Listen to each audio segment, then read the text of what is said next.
All right, this next section is basically, it's direct instruction, kind of, but this is where I'm going to explain how you need to go back and edit your SCR outline to make sure that it aligns with kind of the best possible rubric scores and best practices for writing. We did this quite a bit when we were in-person learning, just going through the rubric and talking about like what does that mean, what's happening. So you're going to start with evidence, the section for evidence. You're going to go back into your SCR. Hero. Sorry, guys. You're going to go back into your SCR.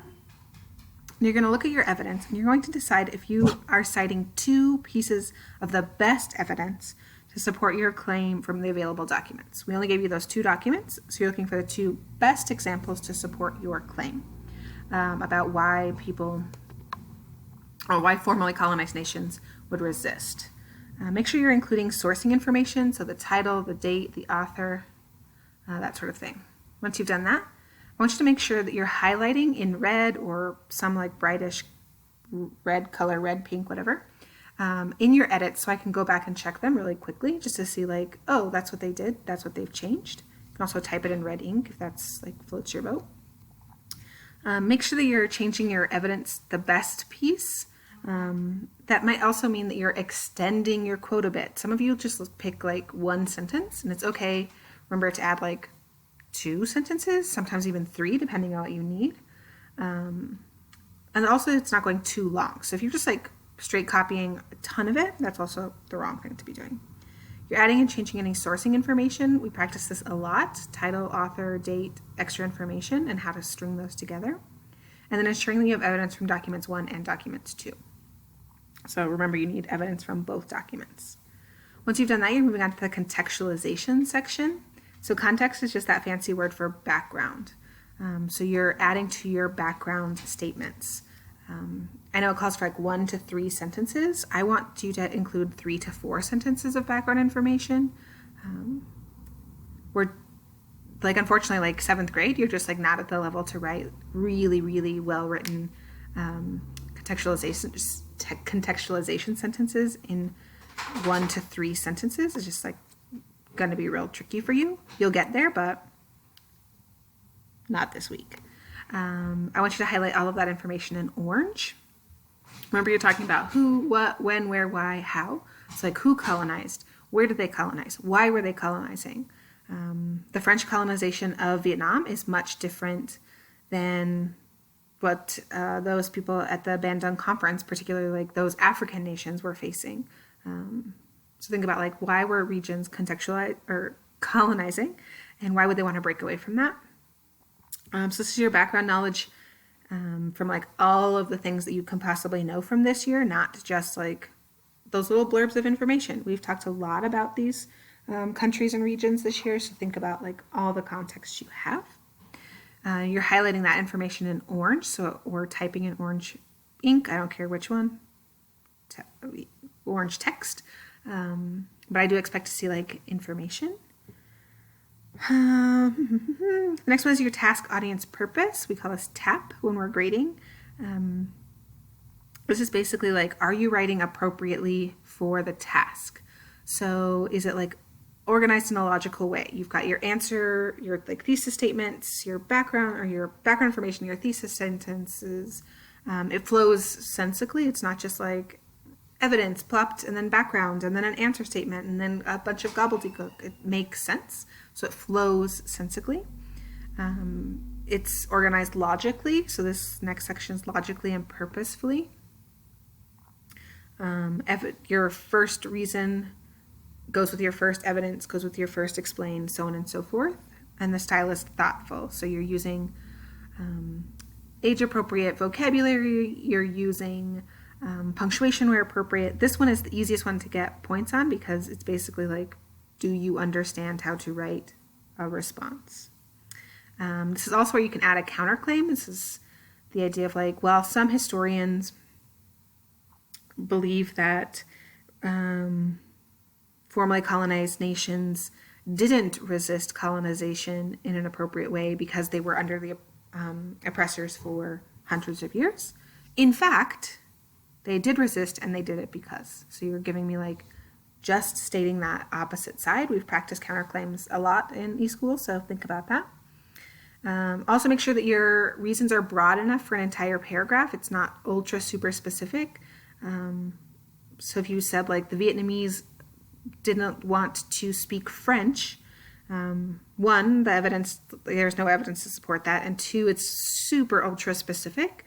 You're giving two reasons why like broadly formerly colonized nations would want to resist, and then focusing it for like Vietnam under French control, and then kind of Africa and Asia under European control. So you're thinking broader reasons, not super specific. Those should be changed in green, highlighted in green or changed in green text. The next one is analysis. So this is the trickiest one, far and away. You're analyzing and explaining why your evidence connects to your reasons.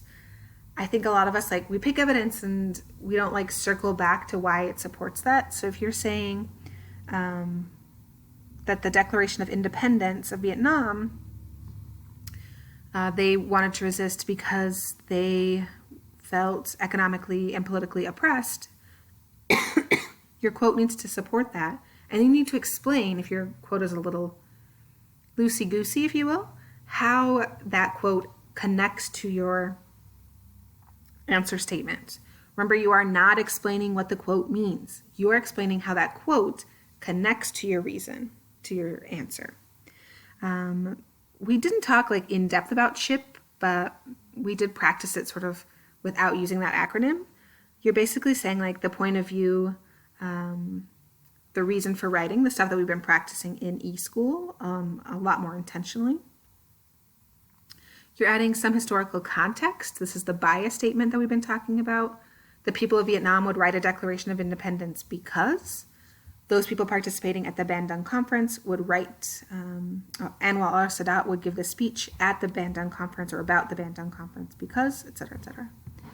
And that should be done in blue. So I'm expecting to see those colors for those 4 sections.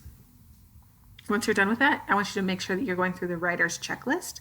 This is kind of acting as your mastery check, just like having this done. So there's not an official mastery check here or in Edulastic, but it is, I'm looking for those highlights, and that's what's getting you your mastery check points for this module.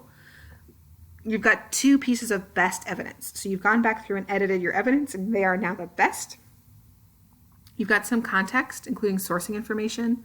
So the title, the author, the date, and any extra information that you can mention. You've included a background, proving that you understand what colonialism is and what the effects were. So that cause and effect, because of colonialism, this happened to nations. You've written full and complete sentences and checked for punctuation, for grammar, that you're not using things like crap. I've seen a lot of crap written. Like they were tired of taking the crap from colonizers. Like, sure, that's fine if we're having an informal conversation or you're chit-chatting with your friends, but we don't write that informal responses. And that your reasoning includes at least bias, at least 2 of these things. So it can include bias, author's purpose, intended audience, and point of view.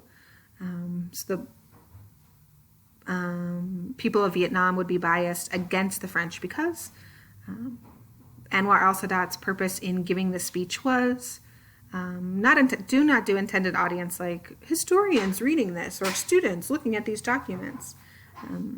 But who was the Declaration of Independence directed towards? Who was Anwar al-Sadat's speech directed towards? And their points of view, like what were they standing for? So you need at least 2 of those. The key elements of this lesson is that we're super clear on the cycle of oppression and resistance. So the European nations oppressed. How did the formerly colonized nations resist? We started this year talking about the cycle of oppression of colonization back when we talked about the scramble for Africa.